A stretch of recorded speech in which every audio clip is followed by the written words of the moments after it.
Nå sitter jeg her i bilen på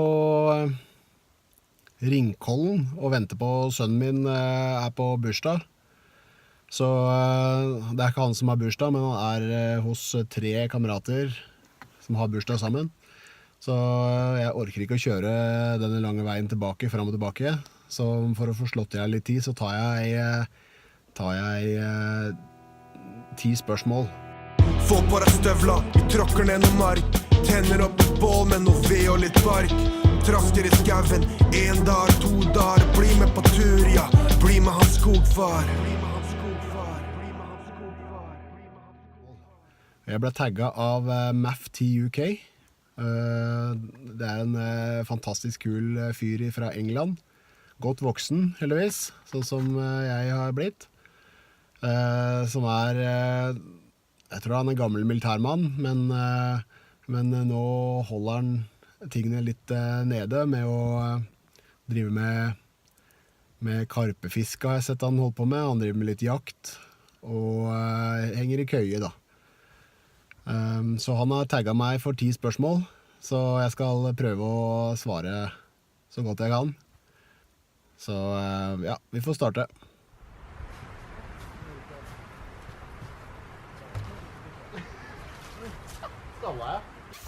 Spørsmål 1. Hvem er du? Jeg er Thor. Dette er skogfar. Og hvorfor skogfar? Nei, det var vel mest fordi jeg prøvde å lage blogg i gang som heter Fotballpappa, som skulle liksom være et lite skråblikk på fotballmamma, eller fotballfrue, jeg tror det var fotballmamma. Men det var fotballpappa.no jeg skulle lage, men det ble aldri noe. Jeg hadde domene i et år, men det var ikke noe jeg kom noe særlig vei med.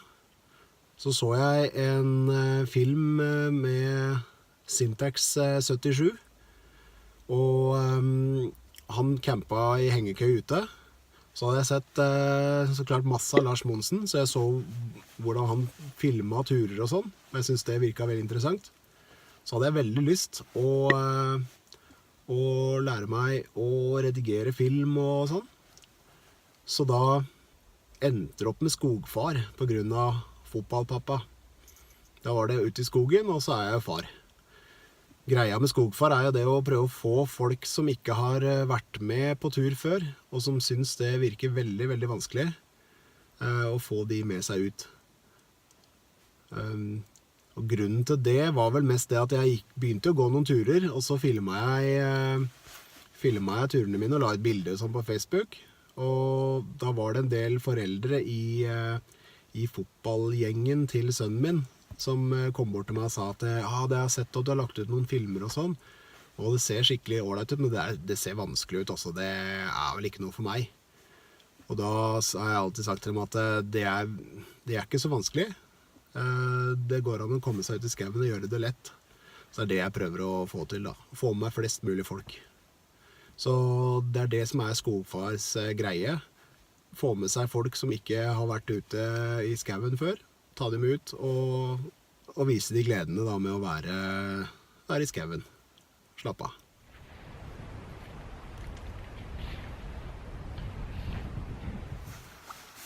Spørsmål 2 er hvor lenge er det du har gått på tur? Drive med sånn turing? Tja...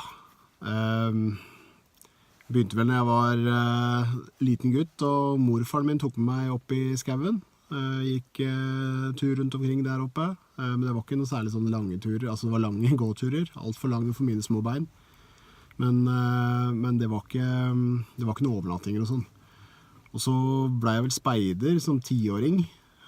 Da gikk vi noen turer. Det synes jeg var gøy. Gikk fra Vikersund til Drammen. Brukte 3 dager på det, med 2 overnattinger. Husker jeg ble liggende der, og det snødde i løpet av natta når vi lå ute. Så når jeg våkna da, så lå alle under et teppe av snø, og det synes jeg var artig. Så ble det ganske stille. Ungdomstida tok meg. Så dro jeg i militæret, var på Setermoen fra 95 til 96. Og hadde jo 2 måneder i felt, så det var en grei mengde med utedøgn da, og det likte jeg veldig godt. Det var da man kunne slappe av og kose seg. Selv om det var mye pes med flyttinger og kaldt vær og alt mulig sånn, så følte jeg liksom at det var det som var gøy da. Og så gikk det ganske mange år oppover. Frem til rett før jeg startet Skogfar, så var det 3 år siden. Da så jeg jo den Syntax 77-videoen, som jeg har lenket til under videoen her, hvor jeg ble veldig inspirert av å komme meg ut da.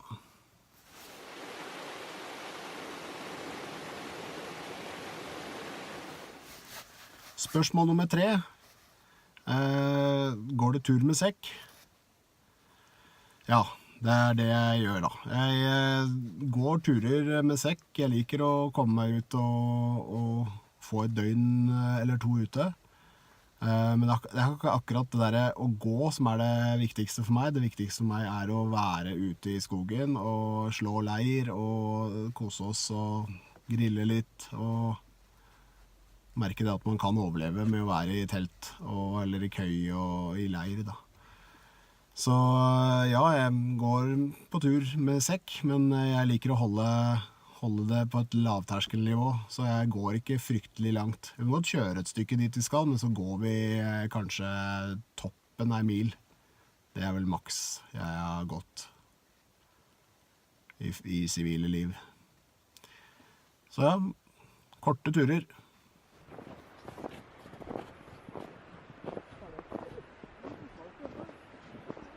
Spørsmål 4.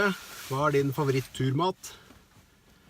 Favoritt-turmaten min, ja, det har blitt veldig mye real turmat. Det har det. Fra Drytech tror jeg er de som lager det. Men jeg synes, hvis jeg er veldig heldig og får en fisk, og spesielt ørret da, som jeg har fått en gang i livet mitt, så er jo det supersnadder. Og så husker jeg en gang jeg hadde gått et stykke og var veldig sliten, og så klarte jeg å finne en pose med sursild, sånn godteri, gule små gelé-godterier, og det smakte jo helt fantastisk.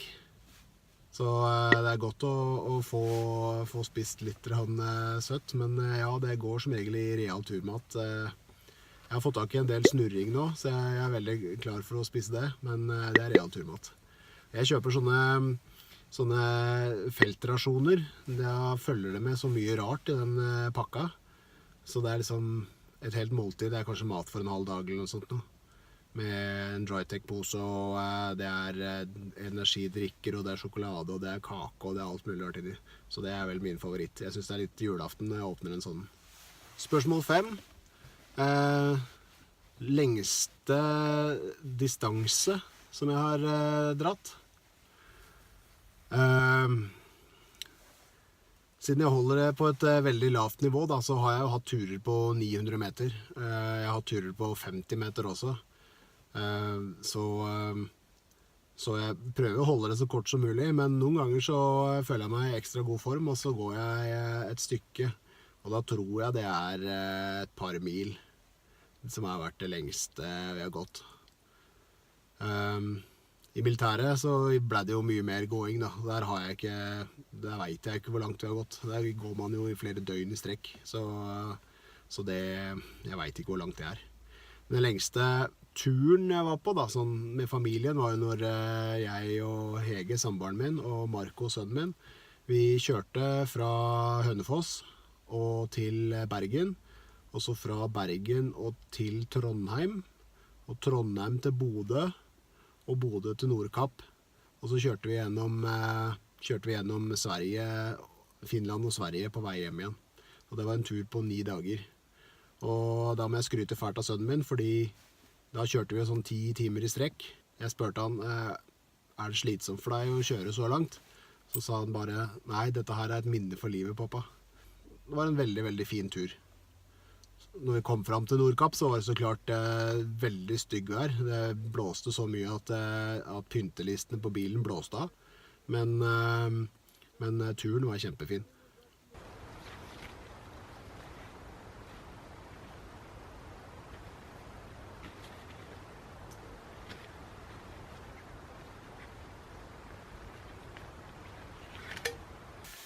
Spørsmål 6. Mest repeterte tur. Og det tror jeg må være turen opp Tjøsterjuvet. Der har jeg gått flest ganger. Jeg har jo 2 filmer der. En gang hvor jeg går på oversida, og en gang som vi går nede i juvet. Men den har jeg gått siden jeg var liten unge. Søsteren min hadde en kjæreste en gang som tok meg med opp der. Og etter jeg gjorde det, så ble jeg bitt av basillen. Så jeg synes det er en fantastisk tur. Det er link til videoen under filmen her i beskrivelsen. Kjempefin tur.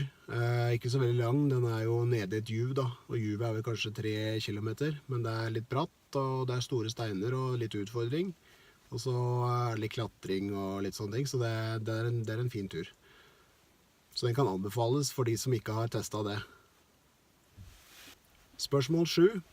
Hike to do-list? Tja, jeg vet at til sommeren så er det blitt booket en tur med Skogfar og A-laget til Hønefoss ballklubb. Da skal vi ta en lavnivåtur til et lokalt sted i Tyrestrand og ligge ute en natt, grille og kose oss. Så det ser jeg veldig frem til. Det blir kanskje 25 folk da, mesteparten har kanskje ikke vært ute i skauen før, så det blir veldig, veldig artig. Og sånne ting som det der synes jeg er veldig gøy, å få med seg folk som ikke har vært noe særlig ute.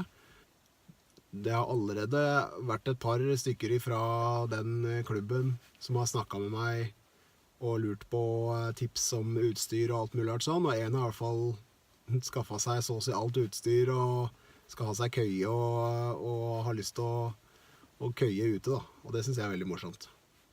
Ellers så er det vel ikke noen spesielle turer jeg absolutt ønsker.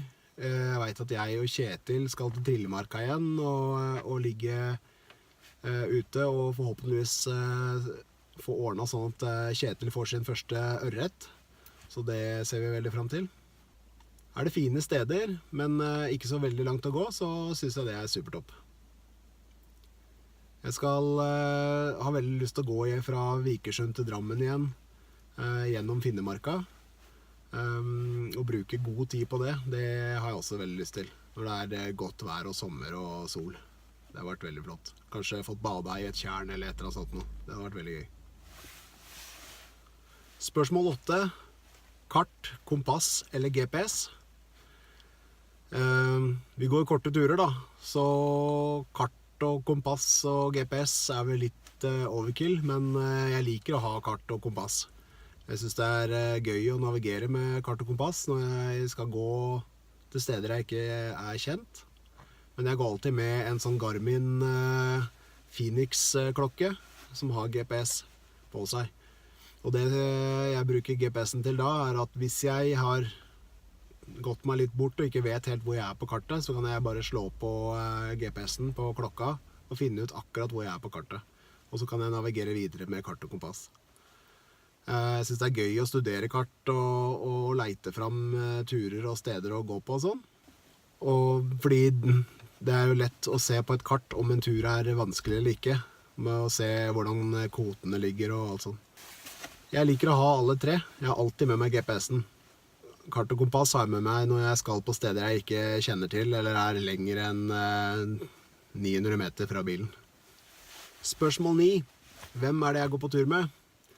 Jeg har noen ganske faste turfolk. Det er jo sønnen min og samboeren min. Vi er veldig mye ute i kano og har noen sånne lave terskelturer rundt i nabomiljøet. Og med de kanoturene så fisker vi jo en del og sånn, og ligger på de øyene som ligger ute i Steinsfjorden for eksempel. Det er ikke så langt unna der jeg bor. Men den jeg har vært mest på tur med er jo Kjetil. Timber on the Trail heter han på Instagram. Kjetil han jobber som tatuør på Timber Tattoo i Hønefoss. Og det var vel der jeg ble kjent med han da. Gjennom mange timer med tatoveringer som han har gjort. Og han ble litt interessert i dette her å gå på tur.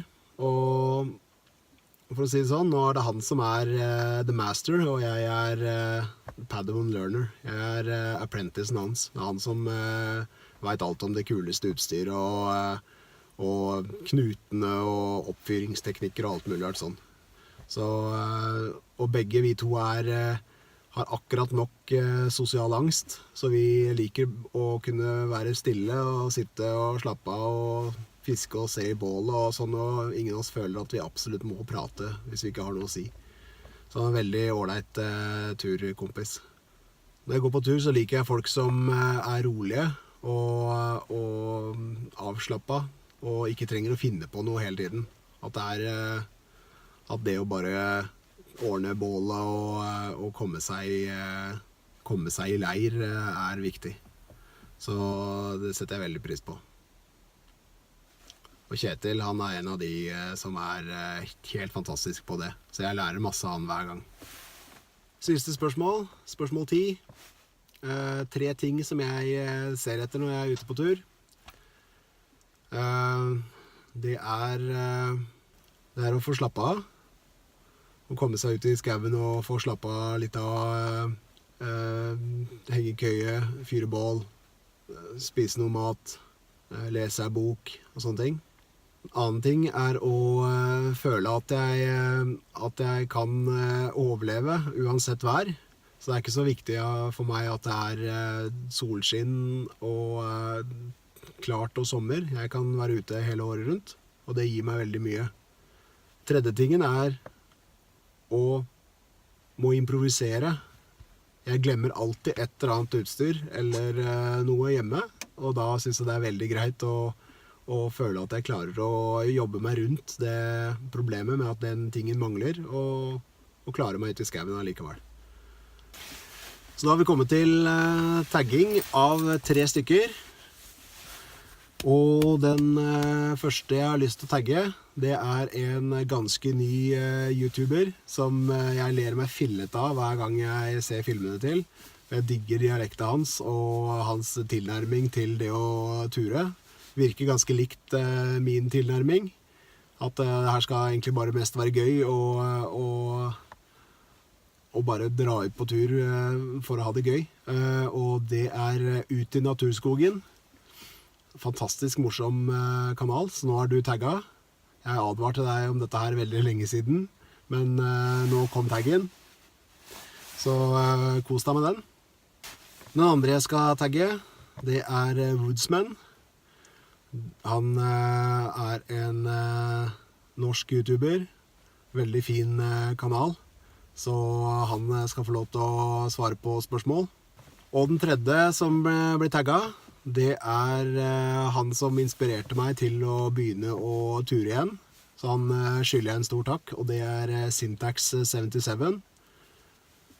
Nå regner jeg ikke med at du kommer til å ta denne taggen og du har kanskje blitt tagget før, men jeg tagger deg uansett i respekt for det du har gjort for meg. So Syntax77, you're now tagged, and do what you want with it. Thank you for all the inspiration to get out in the woods. It has been a terrific time because of you. Ja, nei, nå det på tide å få hentet sønnen min igjen ut fra bursdagen, og så skal vi komme oss hjem og ha taco. Fram til neste gang vi ses, får dere ha en super tid og prøve å ha det helt kongelig i skogen. Få på deg støvla, vi tråkker ned noe mark. Tenner opp et bål med noe ved og litt bark. Trasker i skauen, 1 dag, 2 dager. Bli med på tur, ja, bli med hans skogfar.